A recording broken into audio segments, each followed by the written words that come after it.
আসসালামু আলাইকুম। 17 বছর কিন্তু বিএনপি সরকার ক্ষমতার বাইরে ছিল। কখনো কিন্তু কেউ বলে নাই বিএনপি সরকার খালেদা জিয়া বাংলাদেশটা ভালো চালাইছে, খালেদা জিয়াকে আবার দেখতে চাই। এই কথাটা কিন্তু কোনো নিরহ মানুষ বলে নাই, আমরা শুনি নাই। মাত্র 7 মাস প্রধানমন্ত্রী শেখ হাসিনা এই দেশ থেকে চলে গেছে। আজকে নিরহ মানুষ কান্না করে প্রধানমন্ত্রী শেখ হাসিনাকে আবার ক্ষমতায় দেখতে চাই। কতদিন শেখ হাসিনা গদির ক্ষমতা ছিল, কোনোদিন এগুলো হয় নাই।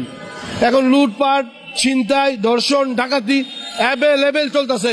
এই যে আমাদের পাম্পের সামনে কালকে ছিনতাই হয়েছে, এমন বাড়া বাড়ছে সেটা বলতে গেলে মাথা হ্যাং হয়ে যাবে। ডাইরেক্ট ছিনতাই, ডাকাতি, ধর্ষণ চলতেই আছে। ওনারে পুনরায় দেশে আনুক আর না আনুক, উনি ছিল ভালো ছিলাম। শেখ হাসিনা যাওয়ানোর পর তো এই এলাকায় লোকই আয় না, কাস্টমারই নাই। এই স্বাধীন আমাকে দরকার নাই তো, এই আমাকে পেটে ভাত থাকবে না, এই স্বাধীন করে আমরা কি লাভ? আমার কাছে দোকানদারি নাই, শেষ বেচা কেনা নাই। শেখ হাসিনা থাকতে তা কামাইতে পারতাম, এখন তো কামাই হতে পারতাম।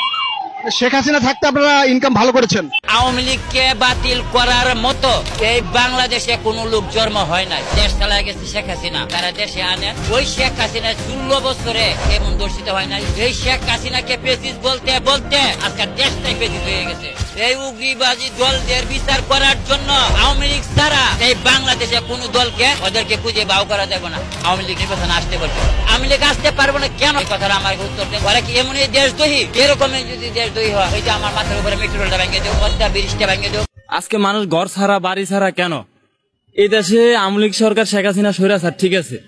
সে যদি স্বৈরাচার হয়ে থাকে ভালো কথা, তার খারাপটা সবাই দেখে, ভালোটা কি কেউ দেখে না? মেট্রো আর ফেলায় যদি ঢাকার শহরে যদি না থাকতো, তাহলে ঢাকার মানুষ জায়গাতে বন্ধ, নগদ বন্ধ, সামনে যাইতে পারতো না, পিছু যাইতে পারতো না। আমি প্রমাণ, আমি তো মৈসব। দেশ স্বাধীন হলো কই? স্বাধীন কই? স্বাধীন কই? আমি কি অন্য এক দেশের লোকের যুদ্ধ করে স্বাধীন করছি? অন্য দেশের লোকের যুদ্ধ করে স্বাধীন করছি? এটা বলেন, ইসলাম কোন ধর্ম আছে যেন একজন আর মাইরে লাও, মানুষের লুপ্তারাজ করো, মানুষের বাড়িঘর দুয়ার ভাঙবো? আইন আছে, মামলা করো। এই যে বাড়িঘর দুয়ার ভাঙছে তারা ওই যে কিনা গাজীপুর, জাহাঙ্গীর আলম মহদিন, এর বাড়ি ভাঙে গিয়ে এরা ধরা খাই এমন কয় কি কয়টি ছাত্ররা বাসায় বের গেছে, ধরা খাইতে থেকে বাসায় বের গেছে। আর এই যে আপনার বাড়ি আমার বাড়ি ভাঙে, কোন প্রশাসন আহে না কোন আর্মি আহে? প্রধানমন্ত্রী শেখ হাসিনা এই দেশের জন্য যোগ্য প্রধানমন্ত্রী ছিল। এই দেশের মানুষের উন্নয়নের জন্য কাজ করছে, বাংলাদেশটাকে ভালোবাসে বাংলাদেশের মানুষের সবসময় পাশে রয়েছে। এই কথাটা কিন্তু আজকে বাংলাদেশের নিরহ মানুষ বলে প্রধানমন্ত্রী শেখ হাসিনাকে আবার বাংলাদেশে দেখতে চাই। সমন্বয়কারী নামদারি কিছু রাজাকারের নাতিপুতিরা বাংলাদেশটাকে ধ্বংসের কাতারে নিয়ে গেছে। তোদের ষড়যন্ত্রের কারণে প্রধানমন্ত্রী শেখ হাসিনা এই দেশ থেকে উৎখাত হয়েছে। আসিফ নজরুল, সুদি ইউনূস, তোরা সবাই মিলে ষড়যন্ত্র করে শেখ হাসিনাকে এই দেশ থেকে উৎখাত করছ, দেশের উন্নয়ন যাত্রা বন্ধ করছ, দেশটাকে ধ্বংসের কাতারে নিয়ে গেছ।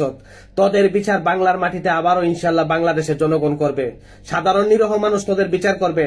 তোরা সুষ্ঠু নির্বাচন দে, আওয়ামী লীগ আবার নির্বাচনে যাক, তোদের অস্তিত্ব থাকবে না। আওয়ামী লীগকে আবার বিপুল ভোটে বাংলাদেশের জনগণ জয়যুক্ত করবে ইনশাল্লাহ।